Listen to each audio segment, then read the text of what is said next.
Welcome to Open for Business, the Gallatin Valley's only local business and consumer talk show featuring Tom Egelhoff, the Man Entrepreneur magazine radio called the leading authority in the United States for doing business in small town. Here he is, speaker, author, small business consultant, and Mrs. Egelhoff's favorite son, Tom Egelhoff. All right, welcome everyone. Open for Business. We air every Saturday live from 11 a.m. to 2 p.m. Mountain Time on AM 1450 KMMS in Bozeman, 1340 KPRK in Livingston, Montana. If you'd like to be a part of the big broadcast, go to kmmsam.com and click Listen Live. The call-in number during the show, 406-522-TALK, 406-522-8255. I'm here, you're here. Let's get the show on the road. All right, thank you, Dan. Welcome back, everyone. 62 degrees outside. It's Saturday, June 15th. It's 25 minutes before the hour. I want to welcome you to the podcast portion of Open for Business. Each week, I share some tips and tricks I've learned over the years about advertising, marketing, promotion, and building strong, successful businesses. And I do these Open for Business podcasts live every Saturday between 11:30 and noon Mountain Time, right here on AM 1450 KMMS in Bozeman, 1340 KPRK in Livingston, and, of course, streaming worldwide on the web at kmmsam.com. You can also pick us up using the smartphone app Radio Pup, Radio PUP. And if you've missed any of my previous podcasts, you'll find them all on my website at smalltownmarketing.com. Smalltownmarketing.com. Just go about halfway down the page on the left, and you'll find a link to the podcast page so you can catch up on any of my podcasts that you might have missed. Today's topic is how to advertise in print, radio, TV, direct mail, and outdoor. I'm going to go through a checklist for each advertising medium, talking about the best practices to get the most bang for your buck. So let's start with what works best in print. First rule, number one, use simple layouts. One big picture works better than several small pictures. Avoid cluttered pages. Layouts that resemble a magazine's editorial format are well read. Always put a caption under a photograph. It's a great way to capture attention and to add helpful descriptions and explanations for customers. Readership of picture captions is generally twice as great as that of the body copy. So captions, very important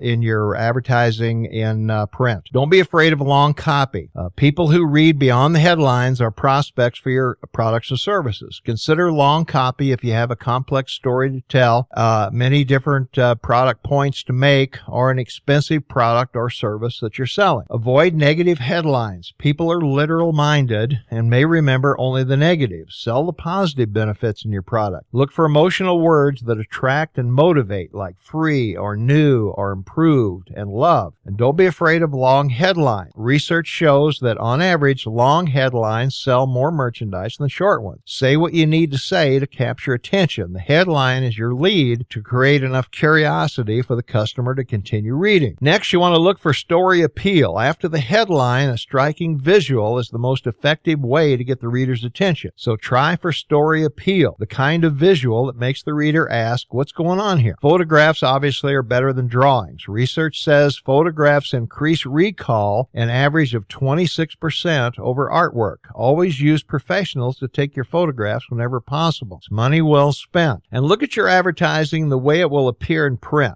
Beautifully mounted layouts are deceptive. The reader will never see your ad printed on high-gloss paper with a big white border. It's misleading for you to look at it that way. So cut your ad out, paste it into an existing newspaper page so you can see it the same way the customer will. Does the ad jump out at you, or is it lost among the other ads on the page? Next, you want to develop a single advertising format. An overall format for all print advertising can double recognition. One format will help readers see your advertisements as coming from one large source rather than several small companies. Now let's move on to TV. What works best in TV? Well, in TV, obviously, the picture must tell the story. So forget every other rule and you'll still be ahead of the game, but try this trick. Watch your commercial with the sound turned off. Is there still a message there? Keep in mind that your commercials might be seen in bars, airports, and other places where the sound might be hard for customers to hear. So does your message still get through? And you want to look for a key visual. Here's another test. Can you pick one frame that visually sums up the whole message? Most good commercials commercials can use one single frame for a brochure or a poster or something that tells the whole story. So make sure that that visual image is a strong one. Capture the reader's attention. You've got the first 5 seconds of a commercial are crucial. Analysis of audience reaction show either a sharp drop or a sharp rise in interest during this time. So take a minute to think about commercials that are memorable to you. What is it about them that grabbed your attention? And be single-minded. A good commercial is uncomplicated. It's direct. It never makes a viewer do a lot of mental work. Longer commercials should not add copy. A 60-second spot tells the same story as a 30-second one, but it's just more leisure and detail. So register the name of your product. Too often, a viewer will remember the commercial, but not the name of your brand. This is a problem, particularly with new products. Right now, there are 3 brands of compact garden hose being advertised. Can you remember any of their names? If you can, then study what worked for you in that commercial. Showing the package on screen and mouthing the name is often not enough. Take extra pains to implant your product name in the viewer's mind. Next, we need to talk about the tone of your advertising, and it must reflect your product personality. Now, if you're fortunate enough to have a product with an established brand image, your advertising must reflect that image. It takes dedication on the part of advertiser and agency to build a brand personality. So discipline yourself to reject advertising that conflicts with that. When you launch a new product, the very tone of your announcement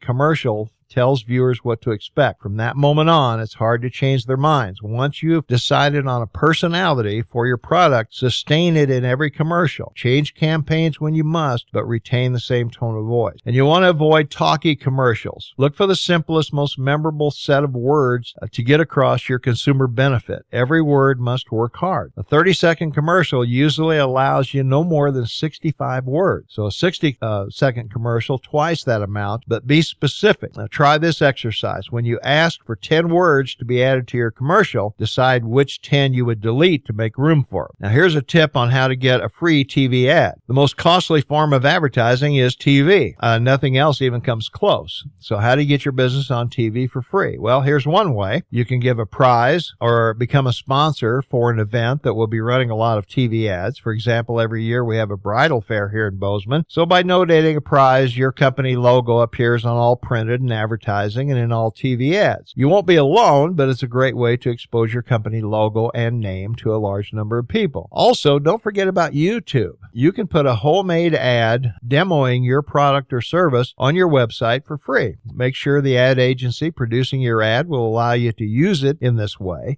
Make sure that you, not them, own your finished ad, and make the same deal with photographers. Now let's move on to radio. Checklist of what works best in radio. Well, the first thing you have to do is you got to stretch the listener's imagination. Voices and sounds can evoke pictures. Now, radio's most powerful strength is the ability to create word pictures in your customer's mind and to create curiosity. So listen for a memorable sound. What will make your commercial stand out from the clutter? Offer a distinctive voice, a memorable jingle, a solution to the listener's problem. Don't wait, call Kate. There's no better choice than Joyce, are great examples you hear on this station. So next, you want to present an idea. It is difficult to communicate more than one idea in a television commercial. And radio, which is subject to more distraction, it's nearly impossible. So always be direct and clear in your radio ad. Communicate one good idea in each spot. And you need to select your audience quickly. It pays to flag your segment of the audience at the beginning of the commercial before they can switch to another station or go do something else. You only have a few seconds to grab their attention. So seniors, women, youth are all listening for something that affects them. So at the beginning of your commercial, if you're going after one of those groups, you need to let them know that you're speaking to them. And mention your brand name and your promise early.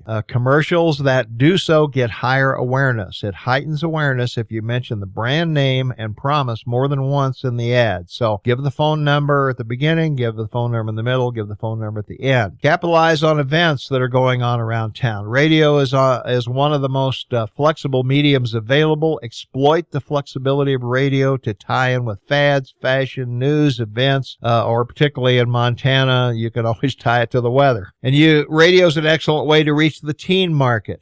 We have 5 stations here in our town square media. Teenagers don't watch much TV, but they do listen to a lot of radio. So media experts say it's the best way to reach teens. Some say it's the only way. And by all means, always ask listeners to take action. People respond to radio requests for action. They call the station to exchange views with the host. Don't be afraid to ask listeners to call or write or stop by or send money. Next, make use of radio's merchandising services. So associate your business with a popular on-air personality. Sponsor promotions such as contests and giveaways. Most stations also have online capability you can take advantage of. You are both seen and heard with radio. You can also put your YouTubes on the visual side of radio on our digital format. Let's move on to direct mail. What works best in direct mail? First of all, you need to make sure that your offer is right. More than any other element, what you offer the consumer in terms of product, price, or premium will make all the difference in the success of a direct mail campaign. So consider combinations instead of single units, optional extras, different opening offers, and different commitment periods. Free is the most powerful offer you can make, but beware of its attracting onlookers instead of true buyers. So next, you want to demonstrate your product. Offer a free sample or enclose a sample if you can. Sampling is the most expensive promotion in absolute cost, but is often so effective that the investment is quickly paid back with a larger business base. So if you measure response on a profit per piece mailed, it sometimes pays to spend a few more cents sampling your product. Use the envelope to telegraph your message. Direct mail must work fast. Your envelope has only seconds to interest the prospect or go unopened into the wastebasket. You need to have a copy strategy. Like any other advertising medium, direct mail will be more productive if you decide in advance the important issue of target audience, consumer benefit, and support, tone, and personality. While your promise should relate specifically to your product, experts say the most potent appeals in direct mail are how to make money, save time, or avoid effort. In other words, to make your prospect feel a positive outcome if they work with you. And obviously, you got to grab the reader's attention. Every beginning copywriter in direct mail learns the AIDA formula. The letters stand for the ideal structure of a sales letter. AIDA stands for attention, interest, desire, and action. Look for a dramatic opening, one that speaks to the reader in a personal way. Develop the interest, create a desire for the product, and give them an actionable thing that they can do to call you, return a postcard, call the 800 number, stop by for a free demo, whatever it happens to be. And also in direct mail, don't be afraid of long copy. The more you tell, the more you sell, particularly if you're asking the reader to spend a great deal of money or invest time. Mercedes-Benz diesel car letter was 5 pages long. A Culinard line letter for ocean cruises was 8 pages long. The key to long copy is facts. Be specific, not general. Make the letter visually appealing. Break up the copy into smaller paragraphs and emphasize important points with bold or handwritten notes. You can also use bullet points. Include several pieces in a direct mail package, often improves the response. So if the consumer has different pieces to look at with different ways of showing the same thing that you're selling, that can improve response. And don't let the reader off the hook. Leave your readers with something to do so they won't procrastinate. It's too easy to put off a decision. Use action devices like a yes or no token to be stuck on a reply card. Involvement is important. Setting a deadline that they're going to miss out if they don't respond by a certain date. So prod your customers to act now or they're going to miss out on a great deal. Set a fixed period of time like 10 days or make only a limited supply available. Make it extremely easy for the customer to respond to your offer. But always ask for the order. And pre-test your promises and headlines. Don't guess at what will appeal to the reader. There are many ways to sell your product benefits and as many inexpensive testing methods. So avoid humor, tricks, or gimmicks. It pays to be serious and helpful. Now let's finish up with outdoor advertising. First of all, of course, you got to look for a big idea. This is no place for subtleties. Outdoor is a bold medium. You need a billboard that registers the idea quickly and memorably. Your goal in outdoor advertising is to shock the viewer into awareness about you and your business. Yet you want to keep it simple. Cut out all extraneous words and pictures and concentrate on the essentials. Use no more than 7 words of copy and 1 picture. Remember, people are going to be passing your message at high speed. You have seconds to even be noticed.